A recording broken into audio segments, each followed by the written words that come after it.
Hey, what's going on guys? I'm Mr. here. Today I'm back with the Dragonic Kaiser Vermillion V deck profile. So in the past I've made a G deck about it during the G era. So now that the Narukami has finally got support, I had a trial deck opening video and I decided to build this Vermillion deck profile. So why not build Detonix? Well, obviously Detonix is a lot more costlier because it's the VR set, but also because I feel that Vermillion does have viability similar to how I build Pelennor. Yes, currently my Pelennor deck has been upgraded with the latest cards from VBTO3, and while I was considering doing a deck profile on that one, I've decided not to because it's quite boring since I've already done 2 videos just for Go Paladin for deck profiles, and I don't think y'all want to see a third one. So I'll probably just go into a discussion video about Garmor, as I said during the trial deck release opening. That's the next video I'll be doing after this, but I will finally be doing my Vermillion deck profile. So of course, this is built to be a bit more budget friendly and to try and fit some of the purposes. I've actually play tested this a lot against various different clans, Force, Protect, Excel, all 3 I've tried against all 3 gifts, various metas, whatever. Yeah, I had a few losses, few wins and all, but this is the final play tested result that I'm happy with, that is budget friendly and still relatively effective. Of course, this is my build. Feel free to edit it if you have more money or if you just feel some options are for you. Your main beater, of course, is Dragonic Kaiser Vermillion at 4 pieces. So he's really cheap, he's really dirt cheap. He's one of the cheapest double rares I've seen in my life. So I really advise that if you all like Narukami or just want some cheap adds to your trial deck, it's definitely him. The skill is once per turn, activated count plus 2, he gains 5k crit. If your opponent has 2 or more rear guards in the front row, his crit is changed into an ability that allows him to attack the whole front row. So I'm going to be talking quite a lot about this guy here for a while because I've played Vermillion, so I know a bit more of what I'm doing here. So he seems a lot more similar to the Blood actually than his original counterpart, because the Blood is 5k a crit, strike front row. However, this one is more of a choose one option, a bit like how you play Hearthstone. You choose to get either the crit or the sweep option. Well, you don't really choose, it's based on the board. But this deck is meant to let you kind of choose what situation you want to fall into. Especially with the Grade 2 lineup, which is specifically built to run independently and Vermillion as a Vanguard centric. Because Vermillion has always been Vanguard centric. We don't really run a lot of Vanguards in Vermillion, so most of this deck was built around that, especially because Vermillion is the main carrier for this deck. Yeah, that's pretty much it. But other things I would like to just highlight is that while in the anime they seem to highlight a lot about the 5k crit, and they think that 5k crit is stronger than the board sweep, and because of the fact that a lot of people thought 5k crit was weak, and that was why a lot of people thought this card was going to be very cheap and it was very ineffective. There was a lot of hate about it on Reddit, whatever. Card very weak, yeah. But the 5k crit is a lot more deadlier than you think. Of course, the 5k is nothing. The 5k just gives Vermillion a little extra nudge just to get over and help swipe the front row. But keep in mind 2 things. First of all, when I mean front row, I mean XL units as well. If your opponent's an XL clan, Vermillion will also be able to strike them out as well. The second thing is the crit is actually a lot more deadly if you think, especially if you time it right. If let's say Vermillion's your first right, or he should be your first right, and your opponent's low on hand resource because he's rushed you down, or he's trying to build a combo and you know he's not really willing to spare hand, or if he can't spare hand for that matter, the 5k crit becomes a lot more deadlier than you actually think it is. So is this a very bad card as what people thought it was? Definitely not. He actually has value. Of course, not as good as I thought, but remember he's a double rare, so that he can't really go as high as we think he is. But this deck is meant to help him bring out the best of his abilities. Overall, decent card, but definitely a lot stronger in premium because Crimson, King Crimson. Next up is the trial deck boss beater, Great Composure Dragon. I know what you're thinking, why am I playing this guy? This guy is weak as hell. Well, you're right, he's weak as hell. And the games that I actually ride into Great Composure, I lose. So why am I still playing him? Well, you see, the other options I had was Detonix Stinger and Beathawk. Dragonic Stinger is okay, like what a lot of people say. It's definitely better for Vermillion because it gives the 10k, it's like a break right, and it'll definitely allow Vermillion's board suite to be even more effective than we think. However, first of all, it's a triple red, so it is expensive. The Death Scythe set in this deck cost me a lot. Secondly, Dragonic Stinger is a build-up, which means it's meant to build for something, but it's a one-time use only, just like anyone who's played during the Break Ride era or Link Joker era, you would know this very well. You save up a lot of resources, you waste that one turn on the Break Rider card, you Break Ride, you need to make sure you get the most out of that Break Ride. If not, that turn was really wasted. That's why Royal Paladin's Break Ride of the 10k crit was really kind of bad, and it's only a one-time trick, so that's one of the reasons why I chose not to play Dragonic Stinger. Vermillion's a deck that can actually last in the long game if you time the resources very carefully. He can use his effect over and over again if the resources are well managed, or if you just happen to have a lucky heal, allowing Vermillion to use his skill 3 times. I don't really know. But whatever it is, it's really about the resource management. So that was why I was not in favor of Dragonic Stinger and the budget. Then the other option was Beathawk. But Beathawk is one, giftless, means he doesn't have the magic gift Axel, and two, his skill is if you have no rear guards during your turn, he gets 10k. Compared to Great Composure, whose ability can actually stack if you are fighting Axel Clan, which means if he has 3 open front row, instead of the plus 10 that Great Composure he gets plus 15. And the second ability is obviously the fact that he can get it on the opponent's turn. But let's be legit, people call rear guards, you're not going to really get most out of the defensive effect. But let's say they don't. Let's say you're lucky enough, there's one open slot, you get a plus 3. And that is definitely still better than Beathawk, which is why I choose to play him over Beathawk. In terms of budget, honestly, these guys are no different in price, but it's just that overall, when you consider both cards all together, this guy is definitely better than Beathawk. 4 pieces as the side boss. Speaking of the trial deck, here comes 4 copies of Recklessness Dragon.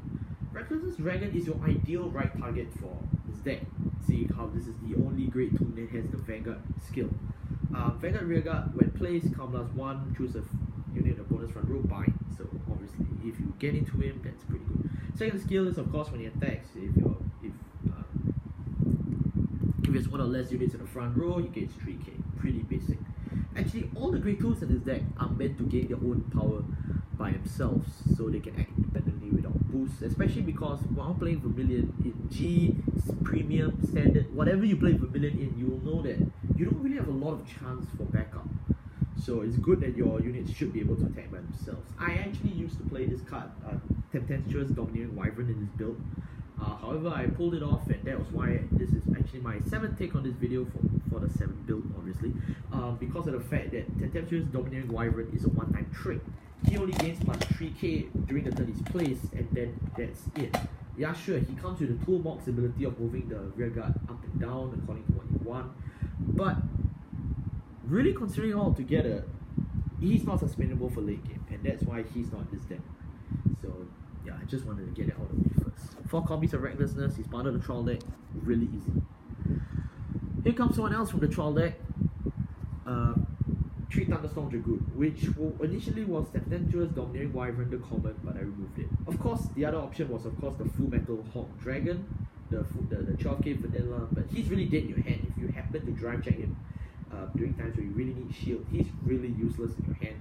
The other thing I just want to say is, what was it? Right. Dusty Plasma Dragon. Dusty Plasma Dragon is good, but like I said, Dusty, this is a deck. This is a especially for Vermillion, there are many situations where you don't have a lot of chances for like rear guards in the back row, and you really just want to whack it in many attacks, and you don't really have much resources for the back row.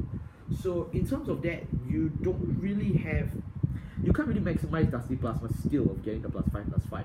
In addition, Dusty Plasma effect only triggers when the unit is bound, and seeing how all the cards in this deck, from Death Scythe to what's it called, Recklessness Dragon, their effects only kick in when placed. So what does that mean? You're going to try and stack the effect every time when you place. You won't have enough when you place. Exactly why I don't play Dusty Plasma. Because the effect is too unreliable. Of course, 10k boost to a row is definitely appreciated, but I don't play. Thunderstorm Dragoon, however, gets its effect much more consistently. And 5k if whenever your opponent has 1 or less rear guards. because this is Narukami build, and even better, our good old Vermillion, it's much more likely that you will be able to pull off this condition much higher.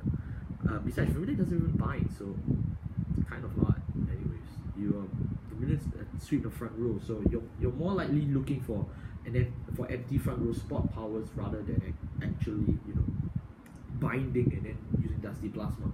In any situation, this card is a little bit more consistent and a little more safer because he can run by himself. Besides Dusty Plasma, who can stack the 5k to the rear guard on the back. But if you don't have rear guard on the back or he's on an axle circle, you kind of really miss out on the value. Whatever it is, I prefer Thunderstorm Dragoon. And for the wallet biter, Dragonic Scythe. What could a Vermillion deck be without Dragonic Scythe? From BTO 6 all the way till now, we are still following this trend. His skill is on place Soul Blast 2, to bind on the rear guard in the opponent's front row. He gains 3k to end of turn. So the 3k comes with the bind, keep that in mind. The second skill is when he attacks, when he's attacking, whatever, if the front row spot in front of him is empty, which it should be if you use his bind or you use Vermillion's skill, or if it just happens to be empty, he gets +5. Keep in mind that if he's on an axle circle, your when we say it's empty, we'll be referring to the rear guard circle that he's following. So that's why axle circle placements are actually important.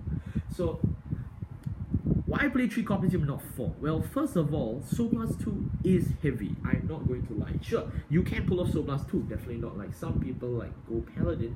Soul Blast 2 is something you don't pull off every day. You can't pull off every day in those decks, but in Narukami, you can. There are chances where you can get Soul Blast 2. Even better if you ride on top, let's say a Vermillion top down Vermillion, just to get that 1 soul and an extra imaginary gift. It still kicks in as soul, so soul isn't really much of a problem. And because we play Dragon Dancer Regina, which we'll get to just in a second. Yeah, so soul isn't much of a problem, but 3 copies because our budget's one thing, but you won't really have the chance to maximize on 4. Unlike Recklessness Dragon, which actually uses Vanguard Rearguard, Death Scythe is only a rearguard ability. That means he's only good as a side nigga, not really as a main Vanguard. So that's the reason why I only play 3 copies of him. As in terms of power, I'm not concerned with Death Scythe whatsoever because he gets +3 on the first turn when you play it, and then a +5 for the rest of the game. Technically speaking, of course, that's when he attacks. So he's just like Thunderstorm and Recklessness in one card, except that Color Blast is changed to Soul Blast, which is good because if everybody used Color Blast in this deck, we will be a bit short of cards here in this deck. So definitely Death Scythe is a good addition to any Narukami deck, I say, at this point in time. So for those of you, yes, this was a hard decision for me, especially judging by my budget, but he is definitely worth it. Definitely worth it. So if you have the extra cash, even if it's just 2 copies of Death Scythe, just throw it in. I promise you, it's not a bad card. Moving on to the great ones, we'll start with Eradicator, Demolition Dragon. He has 2 skills, one for Vanguard and one for Rearguard. So no matter what circle he's on, you're in for something. We'll start with his Rearguard skill first, since that's the one you're pulling off most of the time. If you have more Rearguards than your opponent, you gain +3. Yeah, so he becomes 11k beater. When I mean beater, I mean booster as well. So yay, very good. Second skill is on Vanguard circle. So yes, please ride your Eradicator skits. His skill is, of course, when his attack hits, draw a card. So yeah, he's a good Vanguard right target. And the other good great one right target is something we'll get to right now. And it's something that has got a bit of controversy, especially when I was buying this from the shop owner. The shop owner was laughing at me. He was like, "Hey, why are you playing this card? Not many of the people actually play this card. It's actually Rising Phoenix. Some people love it, some people hate it, some people call it broken. Whatever it is, it's Grand Blue. Skill is in the drop zone. When a unit's bound, of course your opponent's unit, not your own. Stop it, Dungaree. Is bound. He can pop out from the drop zone to an open rearguard circle or any rearguard circle for that matter. He gets +3. Now there are a lot, and I mean a lot of combos that I can pull off with Rising Phoenix. I can't start to tell you just how many there are because this kicks in when it enters or when it is in the drop zone. So As y'all probably know, and for anyone who's been playing Vanguard for 2 days, will know that there are many ways that cards enter the drop zone. Retiring, Soul Blast, or even being placed on top of, let's say, which is the card I'm playing to try and demonstrate Death Scythe. You place Death Scythe, you retire him. That means he goes to the drop zone, right?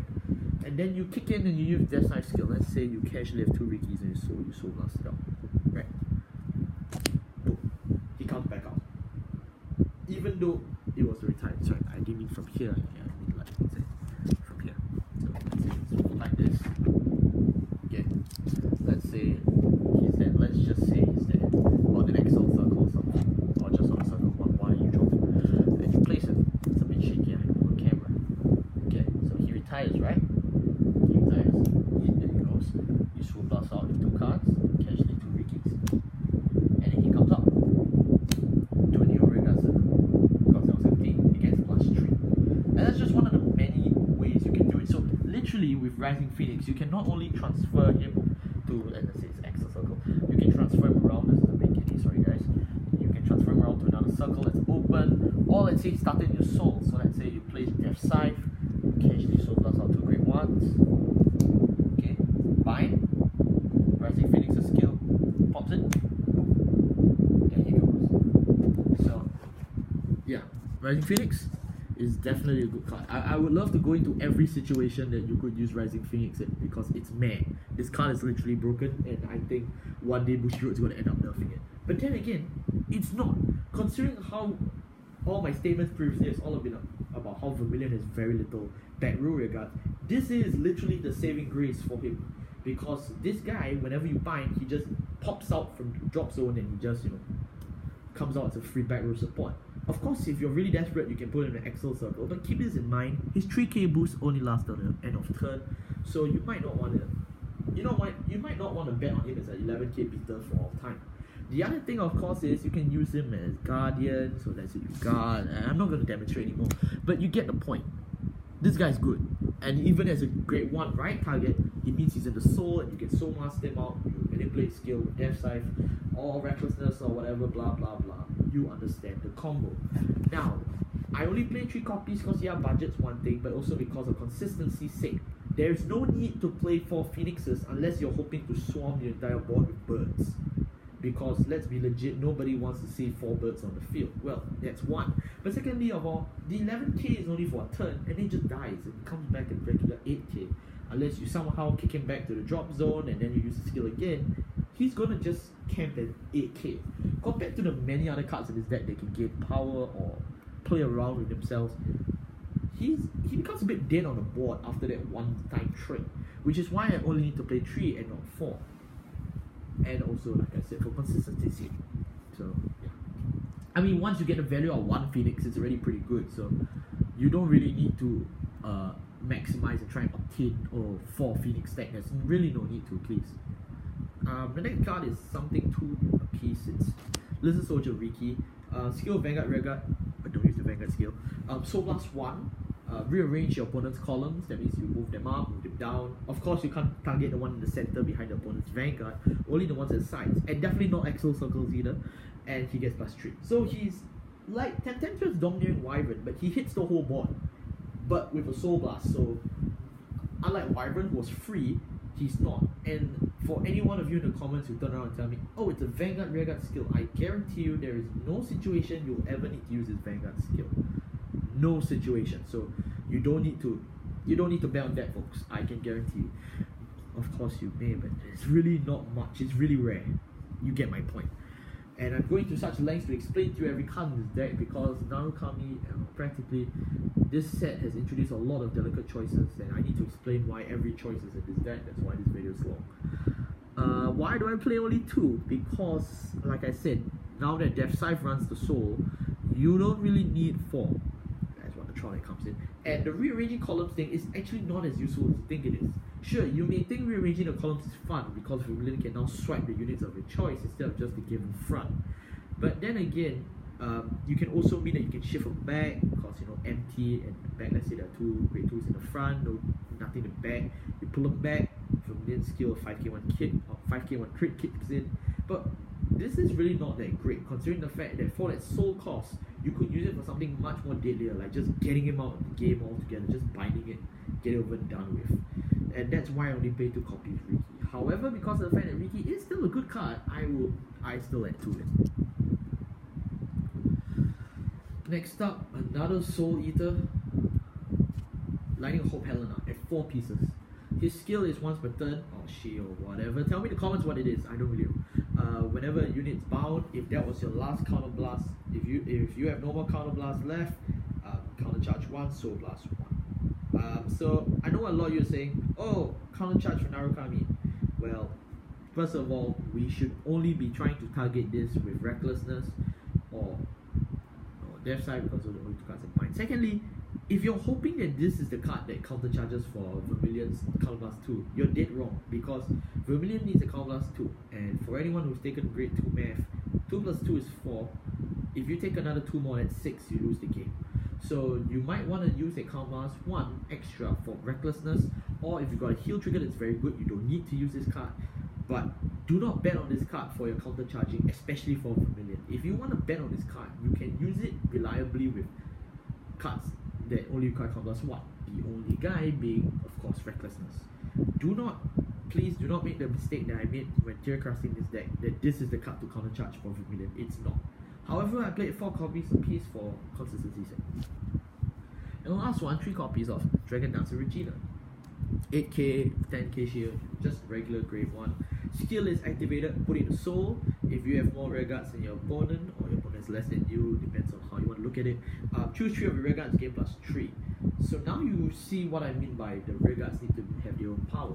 So of course, Death Scythe, Recklessness and Thunderstorm all have their own ways of gaining their own power to start poking. If you're on the Axle Circle, even better, that's a +10. But with Regina, if you really just need to tight the gap for each rear guard, sucker into the soul, 3 units get +3. It's now harder for each opponent to guard. 3 times 3 is 9, which means that the net value gain for the board is 9k instead of a concentrated 8k to 1 boost. Why this card is good? Well, definitely because of the soul and power boost, but also because I said Narukami is an Axel clan, and for any one of you who know how much 3k can mean to any Axel clan, whether it's Pale Moons, Golden Beast Tamer, or our lame old friend Garmor, 3k actually does a lot for an Axel clan, so don't look down this card. It actually has purpose. Of course, we play Rainbow, heal, draw out my wallet, front, I just needed that new art, and crits. And of course, Sparkade Dragoon, whose skill is, when ridden upon, draw a card. Best starter ever. So that wraps up what's in the deck, but I just want to cover some more things before I end this video. Yeah, this will be a lengthy video.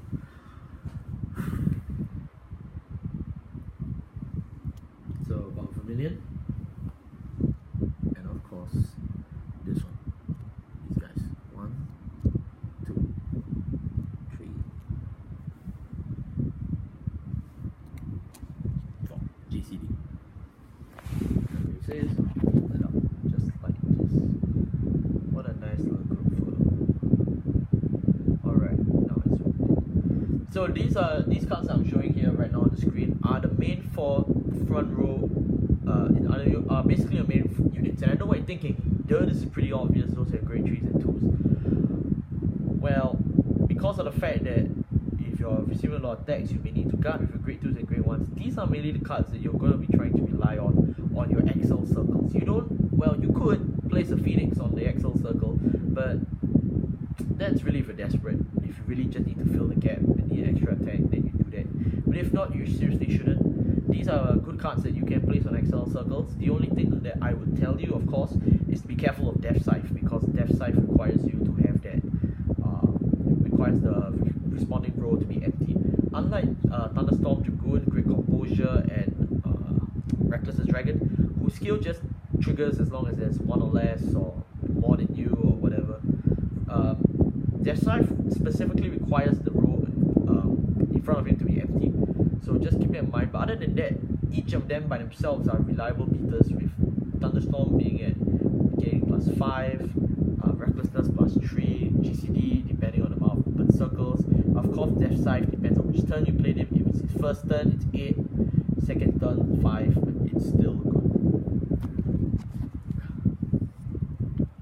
Just wanted to get out of the way after so much playtesting. I just needed to say that. So there it is. That wraps up my Dragonic Kaiser Vermillion deck profile. Yeah, it's a lengthy deck profile, but at least I managed to get it covered. Like I said, this is my optimal build. So if y'all have any other suggestions, y'all feel this is better or that is better for the deck, leave in the comment section below. If you have any questions about any card in this deck, because this build is complicated, you can definitely ask me. Do not ask me anything about the Dragonic duel, please, I beg you. I do not know anything about them, like literally anything at all. So if you're hoping I can give you advice on Dragonic, I can't, I'm sorry. The only thing I can tell you is even Dragonic builds I've seen tech in 1 to 2 copies of Vermillion, because Vermillion is really the true bane of Axel clans. Vermillion as an Axel clan himself is really kind of contradictory, that he strengthens against his own type, which is Axel. However, if you think that he's useless against Force and Protect, well, you're dead wrong, because yeah, the bot sweep can occur for basically any clan in particular. The 5k one crit is yes deadly. Protect, yeah, can guard about it pretty well. Force, yeah, moderately, but whatever it is, as long as your opponent trips a little bit, Vermillion will be the first one to catch them up, either with a 5k crit or devastating bot sweep that could really turn the tides for you. And then again, here's my next word of guidance before I end this video. Just for this deck, your targets for Death Scythe and Recklessness should only be used on one rearguard at a time, which means that you don't play Death Scythe and Recklessness on the same turn and bind 2. If you need to bind 2 or get rid of 2, just use Vermillion to sweep. It's much more effective than using both the effects combined. Rather, you should be using the effects one by one. Let's say if he has one rearguard left, then you use a Death Scythe or a Recklessness on that turn, and then you use Vermillion's 5k crit. This way you are guaranteed that he has no intercepts or whatever, and you manage to use one of your binds. Another thing to note is if you're battling something like Blaster Blade, just bind him ASAP. Don't bother about what I just said in the past 2 minutes. If you have 2 Blaster Blades, don't bother using Vermillion Sweep. I made a mistake. I was wrong for that one match. I paid the price. Just bind him, because that new Monarch is weird as hell. Takes from drops. Don't call it, buffs it. Just bind it, get your problems over with. The other thing I need to say is Vermillion's a bot sweep, but this requires Vermillion to have enough attack to attack all. I know this sounds really dumb, but trust me, for some decks where their rear guards insanely power up, or they get a front trigger or something, you need to make sure Vermillion has enough power to sweep it back. And that's all I have for this deck profile. Thank you all so much for watching. I'll see you all next time.